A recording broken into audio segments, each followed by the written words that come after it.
नमस्कार साथियों, veterinary medicine के अगले टॉपिक के अंदर हम वायरल डिजीज़ का अध्ययन करेंगे। वायरल डिजीज़ेज़ जो प्रमुख वायरल डिजीज़ है उनका एक के बाद अपन एक अध्ययन करते हैं। साथियों, चैनल को सब्सक्राइब करें ताकि आपको रेगुलर अपडेट्स इससे मिलती रहे। वायरल डिजीज़ रिंडरपेस्ट, जो प्रमुख रूप से वायरल डिजीज़ अपन चर्चा करेंगे वो है रिंडरपेस्ट। पशु माता कहते हैं इसको, कैटल प्लेग इसका दूसरा नाम है। कारक इसका देखें तो पैरामिक्सो वायरस कहलाता है और आरएनए वायरस है। साथियों, रिंडरपेस्ट जो है वो आज की तारीख के अंदर यह समाप्त हो चुकी है। ये बीमारी से भारत जो है मुक्त हो चुका है। रिंडरपेस्ट के वायरस जो अब फील्ड के अंदर देखने को नहीं मिलते, लेकिन याद रखना इसलिए इसे जरूरी है क्योंकि बहुत बार इससे संबंधित प्रश्न जरूर पूछ लिए जाते हैं। इसके अंदर पोस्टमार्टम करते हैं तो जेब्रा लाइनिंग दिखती है, अर्थात जो आंत होती है, आंत की अगर संरचना देखें तो आंत के अंदर इस तरह से लाइनिंग्स नजर आती है, तो इसे हम जेब्रा लाइनिंग्स कहते हैं और यह रिंडरपेस्ट के विशेषता है। अगली बीमारी हम देखें एफएमडी, सबसे इम्पोर्टेंट बीमारी जो है अभी जो है वो है एफएमडी। यह बीमारी क्लोवन फुट वाले, अर्थात ऐसे जानवर जिनके फुट क्लोवन फुट है, अर्थात इस तरह से जिनके क्लोवन फुट देखने को मिलते हैं बाइफरकेटेड, तो उन्हें क्लोवन फुट वाले जो जानवर हैं उनके अंदर ये मिलती है। और दो खुर वाले जिसे हम कह सकते हैं, जैसे गाय, भैंस, भेड़, बकरी इत्यादि में पाई जाती है। संकर नस्ल के जानवरों में ये बीमारी, अर्थात जो विदेशी नस्ल के जानवर हैं में ज्यादा पाई जाती है। सुअर इस बीमारी का रिजर्वायर होस्ट होता है। रिजर्वायर होस्ट से इस अर्थ है कि इस जानवर के अंदर इसके वायरस तो पाए जाते हैं, लेकिन ये जो जानवर को बीमारी अधिक नहीं होती। इस बीमारी सामान्यतः ये इस बीमारी के अंदर इसके कोई भी लक्षण नहीं आते, इसलिए रिजर्वायर होस्ट होते हैं। रिजर्वायर होस्ट क्या करते हैं कि मौसम के आने पर ये वायरस को मल्टीप्लेट करते हैं और दूसरे जानवरों में फैलाने का काम करते हैं। ये बीमारी सामान्यतः शीतकाल के बाद जानवरों के अंदर आती है। जनरली भारत के अंदर ये देखा गया है, दिसंबर जनवरी के अंदर ये बीमारी आती है। इसका कारक क्या है? पिकोरना वायरस। और पिकोरना वायरस के अंदर ये कैटेगरी होती है एप्थोविरिडी। एप्थोविरिडी के अंदर ये पाया जाता है एप्था वायरस, जो कि एफएमडी का कारक है। अगर हम बात करें इसके स्ट्रेन की तो इसके 7 प्रमुख स्ट्रेन होते हैं। ओ एसी एशिया 1, सेट 1, 2, 3। तो ये जो इसके तीन तो इसके स्ट्रेन है। साउथ एशिया स्ट्रेन जिसको हम कहते हैं सेट 1, 2, 3। इसके अलावा ओ ए सी एशिया 1 और एशिया 2, साउथ अफ्रीकन स्ट्रेन इनको बोलते हैं, ओ ए सी एशिया 1। इसके अंदर जो ओ ए सी एशिया 1 है ये भारत के अंदर सबसे ज्यादा बीमारी फैलाते हैं, और इनमें से भी ओ स्ट्रेन जो है भारत के अंदर सबसे ज्यादा फैलता है। इसलिए जो ज्यादातर वैक्सीन जो राजस्थान के अंदर जो लगाई जाती है वो ओ स्ट्रेन की लगाई जाती है। इसके अलावा संक्रमण देखें तो ये हवा के माध्यम से इसका संक्रमण होता है। ऐसा माना गया है कि लगभग 300 किलोमीटर तक इसका संक्रमण फैल जाता है। इसलिए इसके केस में रिंग रूप से वैक्सीनेशन किया जाता है, अर्थात मान लीजिए किसी एक स्थान पर ये बीमारी अगर पाई गई है, इसका आउटब्रेक हो गया है, तो चूंकि ये एक बार बीमारी होने के पश्चात, चूंकि ये वायरल डिजीज है और इसकी लाइव वैक्सीन लगती है, तो बीमारी होने के पश्चात इसका वैक्सीन नहीं लगाई जाती। जबकि इसके जो सराउंडिंग का जो 5 किलोमीटर का एरिया है, इसका जो सराउंडिंग का जो 5 किलोमीटर का एरिया है जिनके अंदर जानवरों में ये इन्फेक्टेड नहीं हुए हैं, तो उनके अंदर यह वैक्सीन लगा दी जाती है। और आगे भी इसी तरह से अगले रिंग रूप से वैक्सीनेशन की जाती है, इसे हम रिंग वैक्सीनेशन कहते हैं। इसके अंदर लक्षण देखें तो बुखार आती है 104 से 105 डिग्री सेंटीग्रेड, मुंह में छाले हो जाते हैं, और फिर उसके बाद अगर देखें तो इसके अंदर हमने देखा है कि पैरों के अंदर खुर जो होते हैं इसके पक जाते हैं। साथियों, यह बीमारी अपने आप ठीक हो जाती है। इस बीमारी के अंदर किसी भी जानवर की डेथ नहीं होती, लेकिन जो है डेथ नहीं होती, लेकिन जानवर जो होता है उसके दूध की उत्पादन क्षमता बिगड़ कम हो जाती है। कुछ कुछ जानवरों के अंदर ये पाया गया है कि कुछ जानवरों में अबॉर्शन भी हो जाता है। साथियों, इसके केस के अंदर जो सबसे ज्यादा डेथ होती है वो छोटे जानवरों के अंदर होती है। छोटे जानवरों के अंदर क्या होता है कि इस बीमारी के कारण उनमें टाइगर हार्ट डिजीज हो जाती है।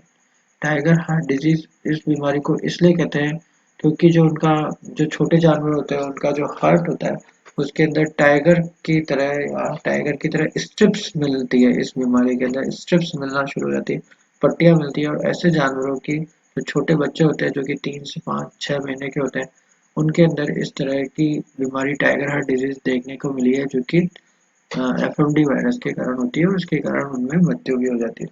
अगली बीमारी हम देखें पीपीआर। पीपीआर का फुल फॉर्म अगर हम देखें तो पेस्टिडेस पेस्टाइटिस रूमिनेंट। साथियों थोड़ी देर पहले अपन ने एक बीमारी की चर्चा करी थी, वह है रिंडरपेस्ट। रिंडरपेस्ट जो बीमारी है वह बड़े जानवरों में होती है, वही छोटे जो जानवर है यानी भेड़ बकरियों के अंदर उसी तरह से पीपीआर पाई जाती है, और यह मोरबिली वायरस के कारण होती है और भेड़ बकरियों के अंदर मिलती है। अगला हम देखें एपिमेरल फीवर। एपिमेरल फीवर के दूसरा नाम 3 डे सिकनेस, ये था 3 दिन का बुखार या ढैया बुखार इसको कहते हैं। कुछ लोग इसे डेंगू फीवर की तरह भी कहते हैं, और इसका कारक जो है ये जानवरों का डेंगू फीवर की तरह भी कहते हैं। इसका कारक है रेब्डोवायरस, रेब्डोवायरस के कारण होती है और सैंड फ्लाई के द्वारा यह फैलाई जाती है। अगला हम देखें बोवाइन मेलेग्नाइट कटार। बोवाइन मेलेग्नाइट कटार बीएमसी के नाम से फेमस है, और यह हर्पीस वायरस के कारण होता है, हर्पीस वायरस के कारण यह बीमारी होती है। अगला देखिए म्यूकोजल डिजीज। इसका जो कारक है वह याद रखें साथियों, कुछ बीमारियों के इनके कारक बहुत इंपॉर्टेंट है, कारक ही याद रखना है, ज़्यादा डिटेल याद करने की कोई आवश्यकता नहीं है। आगे देखिए म्यूकोजल डिजीज, तो इसका कारक है पेस्टी वायरस, और पेस्टी वायरस के अंदर अगर इसकी फैमिली देखें तो टोगाविरिडी होती है। अगला हम देखें African horse sickness. African horse sickness, इसका कारक हॉर्स, चूंकि हॉर्स है तो ये घोड़ों की बीमारी है, और इसका कारक देखें तो है आर्बो वायरस। यह बीमारी मच्छरों के काटने के कारण फैलती है। प्रमुख रूप से अगर हम ये देखें बीमारी, तो ये मच्छरों के काटने के कारण फैलती है, अर्थात ये मच्छरों के द्वारा फैलाई जाती है। इस बीमारी के जो प्रमुख 2 लक्षण हमेशा देखने को मिलते हैं वह है डंकअप और डिकॉप। डंकअप और डिकॉप में क्या होता है, ये श्वसन संबंधी लक्षण है जो डंकअप कहलाता है, और डिकॉप के अंदर हृदय में सूजन आ जाती है, तो ये है हृदय संबंधी अर्थात परिसंचरण तंत्र संबंधी जो लक्षण होते हैं वो डिकॉप कहलाते हैं, जबकि श्वसन संबंधी या फेफड़ों से संबंधित जो इसके अंदर लक्षण आते हैं वो डंकअप कहलाते हैं। ये मुख्यतः 2 लक्षण देखने को मिलती है जो कि अफ्रीकन हॉर्स सिकनेस में होती है। आगे हम देखें तो एक और बीमारी होती है इक्वाइन इन्फेक्शियस एनीमिया। यह घोड़ों में होने वाली बीमारी होती है। अगेन जैसा कि हमने अफ्रीकन हॉर्स सिकनेस देखा था, और किसके कारण होती है, लेंटी वायरस के कारण होती है और मच्छरों द्वारा फैलाई जाती है। इसी तरह से इक्वाइन इन्फ्लुएंजा, इन्फ्लुएंजा बहुत सारे जानवरों में होता है, और मुख्यतः इन्फ्लुएंजा का कारण जो होता है मिक्सो वायरस है। आगे हम देखें बीएसई।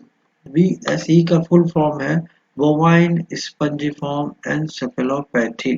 साथियों इसके नाम का बैकअप करें, बोवाइन अर्थात गाय भैंसों में होने वाली, स्पंजिफॉर्म मतलब स्पंज के जैसा हो जाना, एनसेफेलोपैथी अर्थात पैथी मतलब बीमारी, एनसेफेलो मतलब सिर, एनसेफेलो मतलब कह सकते हैं मस्तिष्क, मस्तिष्क का स्पंजी फॉर्म हो जाना, ऐसी बीमारी जो है वह बोवाइन स्पंजिफॉर्म एन्सेफेलोपैथी कहते हैं। यह वायरल डिजीज नहीं है, ये वायरस के कारण नहीं होती, जबकि इसका जो कारक है वो है प्रियन। प्रियन न तो वायरस है, वायरस नहीं है, न ही बैक्टीरिया है, प्रियन अलग ही है, क्योंकि प्रियन जो होते हैं वो सामान्यतः निर्जीव होते हैं। जब तक वो किसी सिस्टम में नहीं आते वो प्रियन निर्जीव कहलाते हैं, क्योंकि इनके अंदर जो वायरस की तरह जो है खोल नहीं पाया जाता। वायरस की अगर हम संरचना देखें तो उसके अंदर चारों तरफ न्यूक्लियोक एसिड पाया जाता है, तो इनके अंदर इस तरह का कैप्सिड नहीं पाया जाता है, इसलिए ये प्रियन कहलाता है। इसी को मैड काउ डिजीज भी कहते हैं, और मैड काउ डिजीज के अंदर जानवर के अंदर नर्वस सिस्टम आता है। अगली बीमारी देखें ब्लू टंग, और इसका कारक है रियो वायरस, और वाहक है क्यूलिकॉइडिस मक्खी। क्यूलिकॉइडिस मक्खी के द्वारा ब्लू टंग फैलाया जाता है। अगला हम देखें तो ये डॉग में पाई जाने वाली बीमारी है वो है कैनाइन डिस्टेंपर, और इसका कारक है पैरामिक्सो वायरस। जैसा कि हमने देखा था और भी बीमारियों के कारण जो है वो पैरामिक्सो वायरस रिंडरपेस्ट के अंदर हम देखते हैं, और ये डॉग में फैलाई जाने वाली बीमारी है।